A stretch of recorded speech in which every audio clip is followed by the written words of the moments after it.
अरे भाई साहब रुकिए रुकिए रुकिए, मैं आप ही को बोल रहा हूँ भाई साहब, रुकिए तो सही, स्टॉल मत करिए। मैं आपसे पूछना चाहता हूँ कि क्या आप मेरी तरह ही हैं जो ये मानते हैं कि मनुष्य की आवश्यकता बस तीन ही है, रोटी कपड़ा और मकान? अगर ऐसा है तो महानुभाव आप गलत हो सकते हैं। आपको इसमें सुधार करने की जरूरत पड़ सकती है, क्योंकि ऐसा बहुत सारे लोगों का मानना है कि रोटी कपड़ा और मकान के साथ साथ एक और भी आवश्यकता है, वो है दारू की।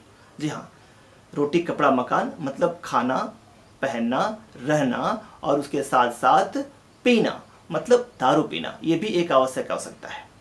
और मैं ऐसा इसलिए कह रहा हूँ क्योंकि कोरोना काल में शराब की दुकानों पे जो भीड़ लगी है उसका अनुभव है मेरे पास में, और साथ ही साथ लॉकडाउन जो चल रहा था तो मैं कई सारे लोगों से बात कर रहा था। जो लोग लॉकडाउन में काम धंधे रोजी रोटी के बीच अगर किसी चीज़ का मिस कर रहे थे तो वो था शराब की बाटली एवं सिगरेट का पैकेट एवं तंबाकू की पुड़िया। मित्रों, संपूर्ण देश में आज तक का सबसे बड़ा लॉकडाउन पड़ा हुआ है। हम सब उससे जूझ रहे हैं, उसका दंश झेल रहे हैं। आने वाले आर्थिक समस्याओं के बारे में पूरा देश चिंतित है, पूरा विश्व चिंतित है। इस अदृश्य दुश्मन से लड़ने के लिए हम सोशल डिस्टेंसिंग के अलावा कोई हमारे पास कारगर उपाय नहीं है। अब लॉकडाउन 2 खत्म हो गया है, लॉकडाउन 3 की शुरुआत हो गई है और उसमें सरकार ने कुछ शर्तों के साथ साथ ग्रीन एवं ऑरेंज जोन में तंबाकू, गुटखा, शराब, पान की दुकान खोलने का रास्ता साफ किया है। मतलब धार्मिक स्थल तो भी बंद रहेंगे बट ये खुलेंगे।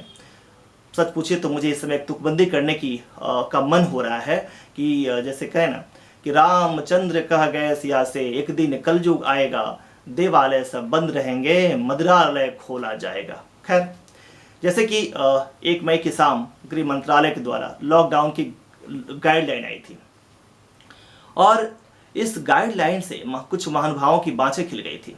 मन ही मन वे शायद सोच रहे थे कि चलो, चाहे बच्चे की पढ़ाई छूट रही हो कोई बात नहीं है, भगवान छूट रहे हैं, अल्लाह छूट रहे हैं, कोई बात नहीं है, कमज़ोर नज़रों की जरूरी चश्मा भी टूट रहा है, इसका भी कोई फ़र्क नहीं पड़ता है। ये गरीब मजबूर अपने घर नहीं पहुंच पा रहे हैं, उनका परिवार छूट रहा है, सेविंग छूट रहा है, सब छूट रहा है, सब बनेगा चलेगा, लेकिन शराब छोड़ने का दर्द अब नहीं सहना पड़ेगा। इसलिए बड़े खुश थे। हालांकि ये खबर हम जैसे लोगों के लिए, हमारे जैसे लोगों के लिए थोड़ा चिंता का विषय जरूर था, खास करके समाज में महिलाओं के लिए तो एक गम का कारण लगने लगा था, क्योंकि घर की महिलाएं लॉकडाउन में शराब, गुटखा, तंबाकू और सिगरेट पर पूर्णतः पाबंदी से बड़ी ही खुश थीं। अब दुखी हैं बेचारी, खास करके पत्नियां, वो ज़्यादा बेचैन हैं। उन्हें डर है कि अब घर में बैठकर उनके पति शराब पिएंगे। कोरोना काल में काल बनने के खतरे वाले सिगरेट के धुएं से उनका घर घुटन से भर जाएगा। दीवारों पर पान गुटखे के दाग लगेंगे। घर में शराब का नशा आतंक भी पैदा कर सकता है दोस्तों। हालांकि ये सभी सरकारें जो हैं इस पे एक मत थी कि दुकानों को खोलना चाहिए, शराब की दुकानों को खोलना चाहिए। सारी सरकारें एक मत थी। राजस्थान की सरकार तो पहले टैक्स लगा चुकी थी, हरियाणा और दिल्ली की सरकारें टैक्स लगाने की सोच रही थी। मतलब उनको ये एहसास था कि ये बड़ा ही जरूरी है, अति आवश्यक चीज़ है उनके लिए, उनको पूरा एहसास था, क्योंकि आखिर ये उनकी कमाई का बड़ा स्रोत जो तो है, राजस्व का एक स्रोत तो है। लोक कल्याण कार्य करें कैसे ये, आखिर पैसा कहाँ से आएगा? पैसा बांटने के लिए पैसा भी तो चाहिए इनको, वो भी तो समाज से वसूलना है। और खास करके कुछ लोग जिन्हें सरकारी कल्याणकारी योजनाओं से 500-1000 रुपये उनके अकाउंट में जो जा रहा है, डीबीटी हो रहा है, आखिर वो भी तो लाके पहुंचाएंगे दूसरे तरीके से शराब की बोतली खरीद के।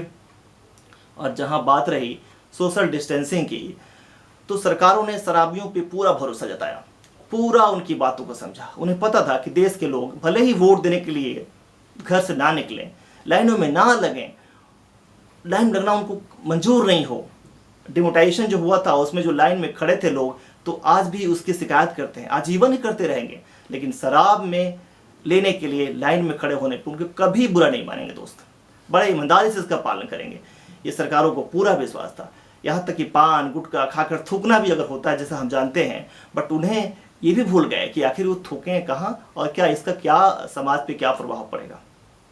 और क्या हुआ अंत में? आखिरकार सरकारों ने अपने प्रधानमंत्री को और गृह मंत्रालय को समझा ही दिया कि राजस्व उनके लिए कितना आवश्यक है, और उन समझा ही दिया कि ये जो शराबी लोग हैं जिन ये सब के सब बड़े ही बातों को मानेंगे, क्योंकि ये बड़ी ज़रूरत की चीज़ें वो खरीद रहे हैं। अब परिणाम स्वरूप क्या हुआ, शराब की दुकानें खुल गई, यानी लॉकडाउन का तीसरा चरण शुरू हो गया। ऑफिस लोग जाएं या न जाएं इसके बारे में सोच रहे थे कि क्या करें। ये दिल्ली और यूपी और हरियाणा की बॉर्डर सील्ड है, हम जाएं कि न जाएं। लेकिन सुबह 6 बजे से ही शराबियों की भीड़ लग गई, दुकानों शराब की दुकानों पर लंबी लंबी लाइनें लग गई, और देखते ही देखते दुकानों के आगे लोगों का भीड़ लग गया। फिर अपने अमृत पेय पाने के लिए सोशल डिस्टेंसिंग कहाँ याद रहता है किसको। वैसे भी महान कवि हरिवंश राय बच्चन ने कहा ही तो है कि मंदिर मस्जिद वेद कराती और मेल कराती मधुशाला। तो जाहिर सी बात है वहाँ जाने के बाद सोशल डिस्टेंसिंग क्यों होगा भाई, लोग मिलेंगे, आपस में गले मिलेंगे, और पीने के बाद तो और भी दोस्ती बढ़ जाती है, और भी निकटता बढ़ जाती है। सो उन जैसे महान कवि की बातों को मैं खाने के पुजारी कैसे गलत साबित कर सकते हैं। सो भीड़ लगी, जैसा कि कोरोना काल ना हो, या फिर कोरोना काल अगर हो तो लग रहा था कि सबसे प्रभावी दवाई आज मुफ्त में मिल रही है लोगों को, और लोग उसकी लाइन में लगे हुए हैं। वैसे भी भविष्य की चिंता तो ज्ञानी पुरुष करते ही नहीं है, ये तो बड़े ज्ञानी लोग हैं, इनके पास बड़े तर्क होते हैं। वर्तमान में खुश रहना इनका जीवन का मूल मंत्र है।